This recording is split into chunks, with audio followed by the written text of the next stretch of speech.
ఎల్లప్పుడూ సంతోషముగా ఉండుడి, ఎడతెగక ప్రార్థన చేయుడి. మనుషునికి ఎల్లప్పుడూ సంతోషంగా ఉండుట సాధ్యమా?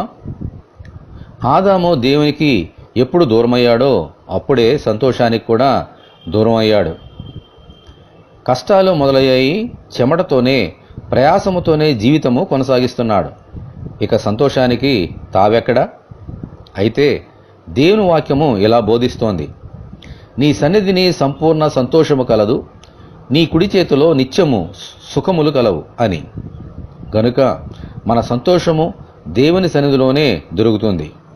ఆయన సన్నిధిలోనే మన సంతోషము సంపూర్ణము కాగలదు. అందుకే దేవుని మందిరంలోకి వెళితే అక్కడ ఆయన సన్నిధిని సంపూర్ణ సంతోషంతో పాటు నిత్య సుఖములు కూడా పొందుకోగలుగుతాము. అక్కడ పొందుకున్న సంతోషము సుఖము మిగిలిన రోజుల్లో కూడా అనుభవించగలుగుతాం.